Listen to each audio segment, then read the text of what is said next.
Boris Johnson has been handed a Brexit trade deal warning as the deadline for the end of the transition period looms closer. The EU's chief Brexit negotiator Michel Barnier arrived in London on Thursday for last-minute negotiations.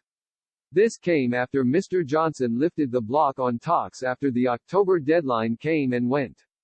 There are only 2 weeks left before it would be impossible to get a deal in place by the end of the transition period in December. But now, Wokingham MP John Redwood has issued a warning to the Prime Minister not to sign Britain back up to the European Union. He tweeted, "We voted to leave the single market and customs union. The government must not negotiate us back into these damaging arrangements." Earlier this month, Mr. Redwood urged the Prime Minister to walk away from crucial last-minute negotiations. The Tory MP claimed the EU had not been negotiating in good faith. He tweeted, "The EU have not negotiated in good faith. Time to end the talks as promised." Others also urged Mr. Johnson to step away from negotiations, including former MEP Martin Daubney. Mr. Daubney tweeted, "Macron, the trumped-up Napoleon, states, on no account will our fishermen be scarified for Brexit. Well, that's that, then. It's time to walk away from these ludicrous talks and take back control of our fishing waters. Anything else will be a sell-out."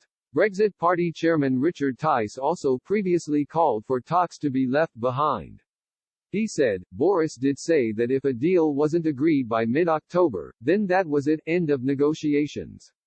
And he should stick to that.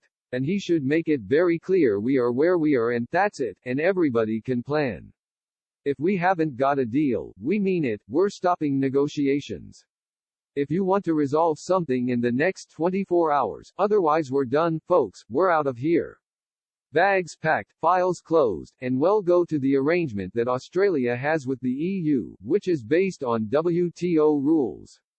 As both sides meet for crucial talks this weekend, they have informally agreed to stand down their media operations during the weekend talks, signaling the talks are being taken seriously. A formal tunnel could be declared as early as next week, if the negotiations are deemed to be successful. It is believed during the tunnel phase a handful of negotiators will be working in secrecy to hammer out a deal. An EU official said, "They're negotiating intensively over the weekend. Let's see after that."